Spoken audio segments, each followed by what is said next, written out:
मित्रांनो, शनी वक्री नाही तर तुमचे नातेवाईक, इष्टमित्र, सगळे सोयरे आणि आप्तेष्ट हे सारेच्या सारेच वक्री आहेत.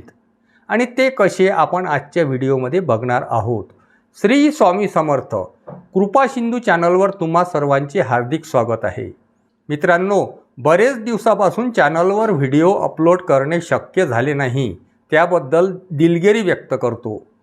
माझ्या प्रिय कुंभ राशीच्या मित्रांनो, यूट्यूबवर बरेच असे व्हिडिओ आहेत की ते सतत सांगत असतात की 27 जुलैपासून शनी वक्री झाले आहेत, अमुक वर्षापासून असा योग आलेला आहेत आणि ते आता छप्पर फाळके पैसा देतील, तुमचे स्वप्न पूर्ण होईल, अचानक धनलाभ होईल, धनवर्षा होईल, तुमची किस्मत बदलणार आहेत वगैरे वगैरे.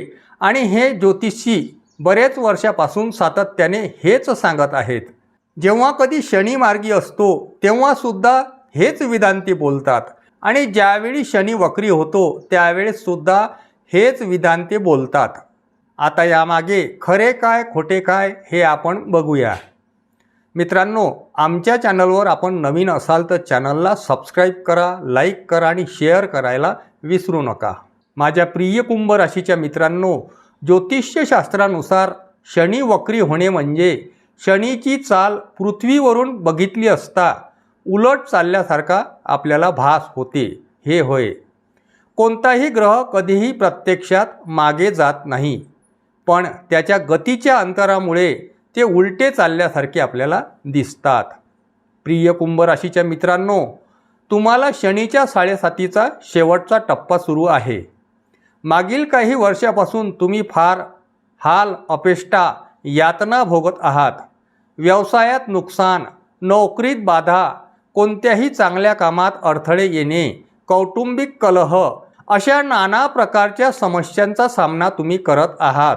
आणि यापुढेही 7.5 संपेपर्यंत म्हणजेच 27 मे 2027 पर्यंत तुम्हाला याचा सामना करावाच लागेल, हे मी ठामपणे सांगतो. आणि म्हणून मित्रांनो, फाजील व्हिडिओ बघत बसल्यापेक्षा आपल्या कर्माकडे जास्त लक्ष द्यावे असा सल्ला देण्यात येतो. प्रिय कुंभ राशीच्या मित्रांनो, या 7.5च्या कालखंडात जास्तीत जास्त नुकसान होण्याचे कारण म्हणजे तुमचे बिनधास्त वागणे होय.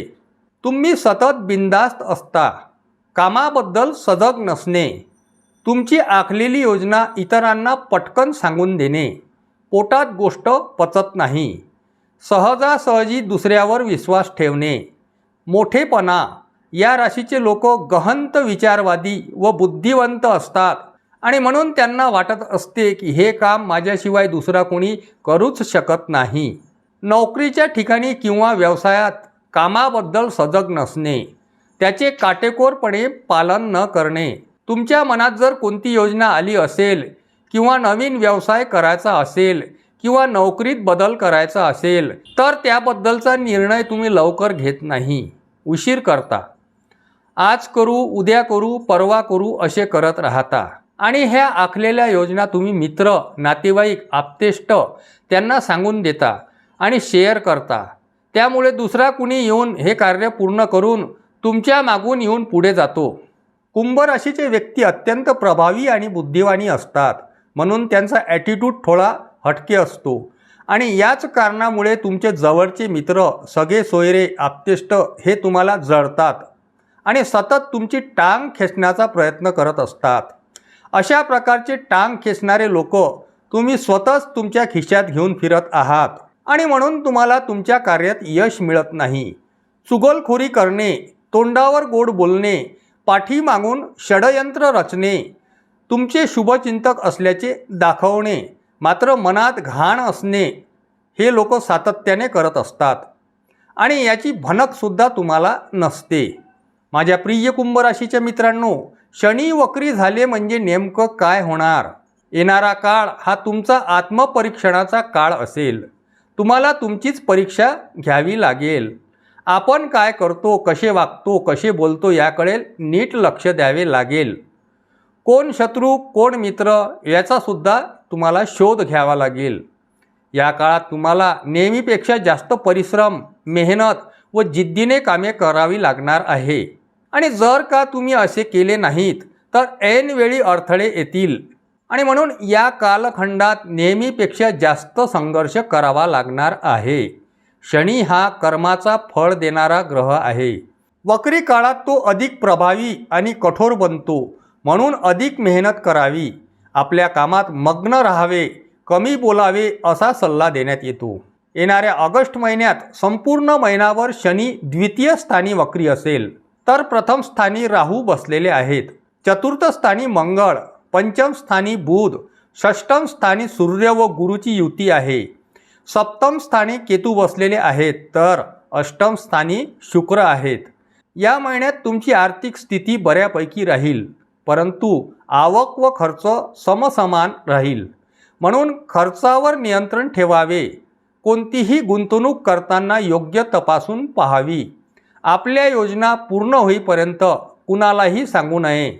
जमीन जुमल्याचे व्यवहार शक्यतो टाळावे अथवा कागदपत्रे तपासून ते करावे.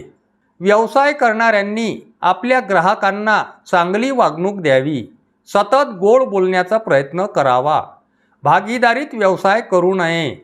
मतभेद निर्माण होऊ शकतात. नगद व्यवहार करताना पोचपावती घ्यावी. नोकरदारांवर पाळत ठेवावी. नोकरी करणाऱ्यांना आपल्या कामात सतत लक्ष केंद्रित करावे लागेल. इतर सहकाऱ्यांशी आपल्या योजना शेअर करू नये. नोकरीत बदल सध्या करू नये. कौटुंबिक बाबीचा विचार केला असता घरातील कुण्या व्यक्तीला तुमच्या मदतीची गरज भासेल. इतर स्थिती ठीक राहील. या महिन्यात आरोग्याची विशेष काळजी घ्यावी लागेल. पोटाचे विकार, त्वचा विकार, अनिद्रा अशा समस्या उद्भवू शकतात. विद्यार्थ्यांनी अभ्यासाकडे नेहमीपेक्षा जास्त लक्ष केंद्रित करावे लागेल. रात्री उशिरापर्यंत जागणे टाळावे. सरावाच्या नवीन योजना आखाव्या. उपायाच्या दृष्टिकोनातून बघितली असता शनिवारी व मंगळवारी हनुमंताला जव आणि काळे तीळ अर्पण करावे आणि ओम शन शनिचराय नमः या मंत्राचा जप करावा.